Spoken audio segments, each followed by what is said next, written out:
Hello grade 4, hope everyone is doing good. बच्चों, पिछली सप्ताह हमने क्या किया? पिछली क्लास में हमने साल शुरू हो कविता का अध्ययन किया है ना, और आप सभी ने मुझे अच्छी अच्छी रिकॉर्डिंग भेजी। आई एम सो हैप्पी, आपने अच्छी तरह से किया। Everyone very good. आज हम इसी पाठ के यहीं से कुछ कार्य करेंगे, ठीक है? बच्चों, please turn the page number 30। यहाँ से हम कुछ कार्य करेंगे, ठीक है? पहला है, I think you might have understood the pome. तो हम पहला करेंगे ओरल एक्सप्रेशन, ठीक है?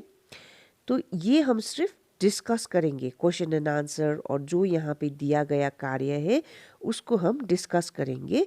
इसको हम हिंदी जर्नल में नहीं लिखेंगे, ठीक है? पहली नंबर पे है, दिए गए शब्दों को बोल कर पढ़िए, ठीक है? तो अब मैं क्या करूँगी, आपको ये जो लिखा गया शब्द है, कुछ शब्द दिए गए हैं यहाँ पे, मैं आपको पढ़ के सुनाऊंगी, ठीक है? तो पहला है तालबेश छोटा ऊ। छोटा ऊ का साउंड क्या होता है? छोटा, और बड़ा ऊ का साउंड बड़ा, है ना? तो मैं पढ़ के सुनाऊंगी, आपको सही तरह से इसको फॉलो करना है, ठीक है? तालबेश उ, सु, र, उ, रू, लंबा वाला, ठीक है? तो ये बन गया सुरु, ओके, सुरु। अब अगला है संयुक्त अक्षर क, संजुक, है ना? तो जब भी आप प्रोनाउंस करोगे तो तालबेश के साथ जो हाफ लेटर क है उसका साउंड किसके साथ साउंड करेगा? तालबेश के साथ, ठीक है? ये दिखेगा क संजुक ज्वाइंट, पर जब भी ये हम उच्चारण करेंगे तब हम अलग से करेंगे। आगे का लेटर के साथ करेंगे और पीछे का पूरा लेटर अगला लेटर के साथ करेंगे, ठीक है? Now listen to me carefully, okay? तालबेश क, शक, कर, कर, शक्कर, ओके? अब अगला सुनिए, यहाँ पे भी क्या है? तम संजुक। ये क्या है? संयुक्त अक्षर। पर यहाँ पे तम संजुक संयुक्त अक्षर के बाद में कोई अक्षर नहीं है, इसीलिए हम इसे 2 सिलेबल में ब्रेक करेंगे। पहले का फुल लेटर ख को अलग से साउंड करेंगे और तम संजुक को अलग से, ठीक है? तो ध्यान से सुनिए, ख, तम संजुक, तम, खत्म, ठीक है? अब अगला है, यहाँ पे 3 लेटर है, पर हमें इसको 2 सिलेबल में ब्रेक करना है। पहले का फर्स्ट लेटर अलग से साउंड करेगा, ऊ, अगला धम, धम, ये अलग से साउंड करेगा, ठीक है? 2 सिलेबल, ऊ, धम, धम, उधम। अब यहाँ पे भी देखिए, संयुक्त अक्षर है, लल्ल संजुक, है ना? तो अब आपको यहाँ पीछे आ का आकर का मात्रा है ना? तो इसीलिए अब हम क्या करेंगे, ह के साथ हाफ लेटर ल को साउंड करेंगे, फिर पीछे फुल लेटर ल और मात्रा साउंड करेगा, ठीक है? तो ये भी 2 सिलेबल में ब्रेक होगा।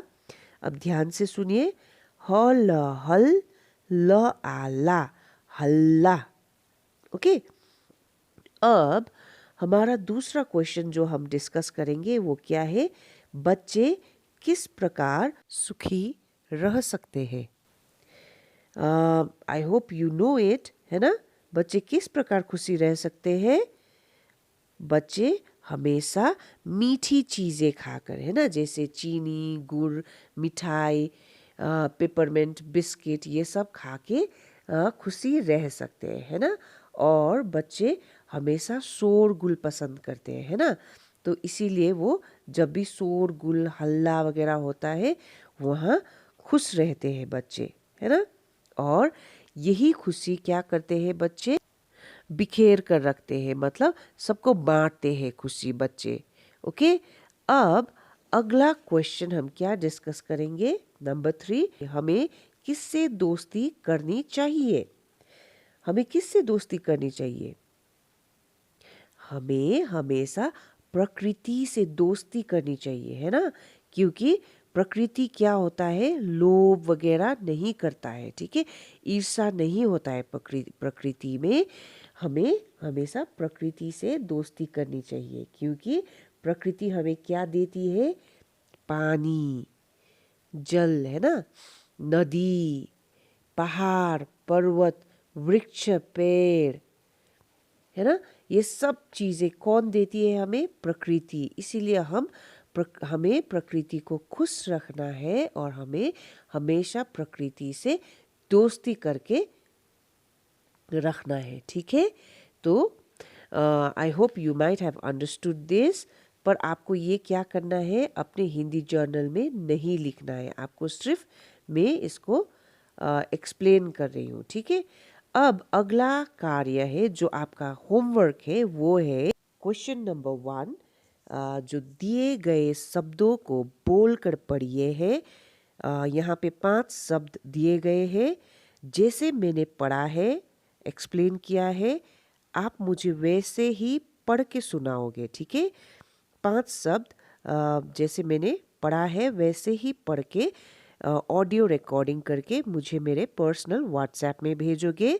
आपका ड्यू डेट है 25 अप्रैल 2021, ठीक है। So take care, bye bye.